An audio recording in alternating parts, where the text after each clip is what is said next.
Operation to promise 2 के तहत Iran ने इजराइल पर 180 से ज्यादा मिसाइलें दागी।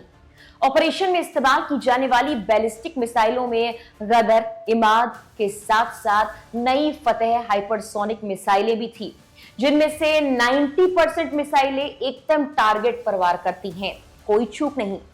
कितनी खतरनाक हैं आखिर ये मिसाइलें? अगर इनका इस्तेमाल कर फिर ईरान ने इजराइल पर हमला किया तो क्या होगा, बताते हैं आपको सब कुछ इस वीडियो में। आखिर तक बने रहे हमारे साथ। नमस्कार, मेरा नाम है मेघना सचदेवा, आप मुझे देख रहे हैं लोकमत हिंदी पर। हमास प्रमुख इस्माइल हानिये, हिजबुल्लाह नेता सैयद हसन नसरल्लाह और ईरानी कमांडर अब्बास निलफरोशोन, इनकी मौत का बदला लेने के लिए ही इसी मकसद से Iran Islamic revolution guard corps यानी IRGC ने इजरायली सेना पर सैकड़ों बैलिस्टिक मिसाइलें दागी। 1 अक्टूबर की रात इजराइल के आसमान में कुछ वैसा ही नजारा था जैसा तब था जब इजराइल ने लेबनान और गाजा पर मिसाइलें दागी थी। लेकिन ये मिसाइलें कोई आम मिसाइलें नहीं जिनका अक्सर इस्तेमाल किया जाता हो, ये अपग्रेडेड मिसाइलें हैं।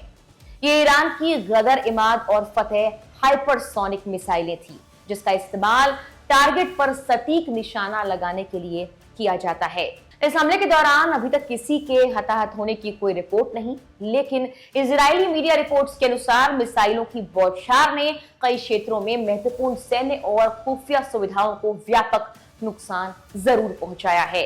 सबसे पहले हम बात करते हैं इन तीनों मिसाइलों में गदर मिसाइल की। साल 2005 में पेश की गई गदर मिसाइल परिवार शहाब 3 मध्यम दूरी की बैलिस्टिक मिसाइल का एक इंप्रूव्ड वेरिएंट है।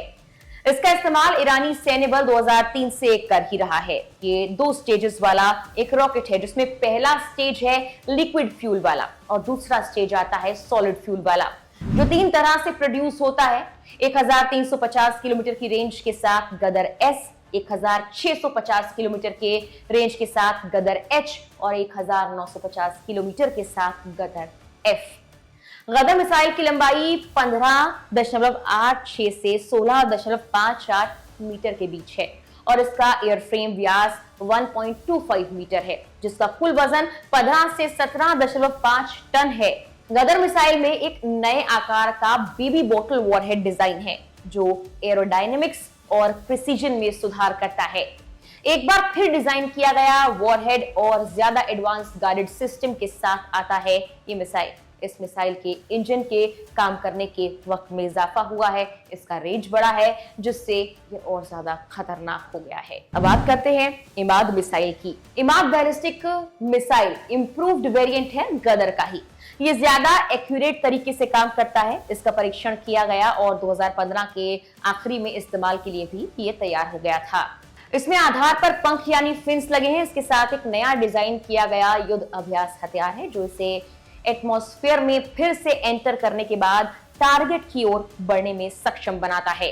ईरानी सैन्य अधिकारियों के अनुसार ये प्रभाव के बिंदु तक सभी तरह से मार्गदर्शन और नियंत्रण करने में सक्षम है, जिससे ये ईरान की पहली सटीक निर्देशित मिसाइल भी बन गई है।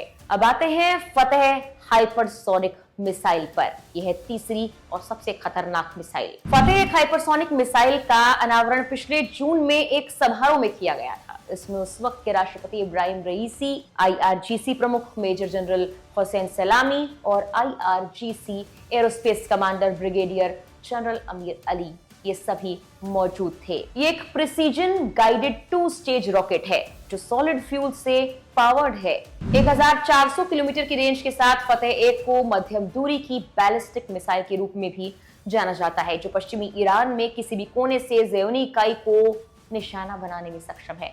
इसकी टर्मिनल गति मैक 13 से 15 यानी 16,000 से 18,500 किलोमीटर प्रति घंटे की है। सबसे बड़ी बात यह है, ये किसी भी एंटी मिसाइल सिस्टम को पार कर सकता है, यानी इजराइल के anti missile defence system Iron Dome के लिए ये बहुत बड़ी चुनौती है। पिछले साल नवंबर में ईरान ने बेहतर फतेह 2 मॉडल भी लॉन्च कर दिया था और ये पहले वाले से भी ज्यादा खतरनाक है। 1 अक्टूबर को हुए हमले के बाद इजराइल ने दावा किया है कि ईरान की ओर से दागी गई ये सारी मिसाइलें उसके आयरन डोम के द्वारा हवा में भेज दी गई। लेकिन ये माना गया है कि कई सैन्य ठिकानों को इन्होंने नुकसान पहुंचाया, जबकि कुछ रिपोर्ट्स ये कहती हैं कि बदलते वक्त के साथ कई अपग्रेडेड मिसाइलों के आगे आयरन डोम फेल हो सकता है।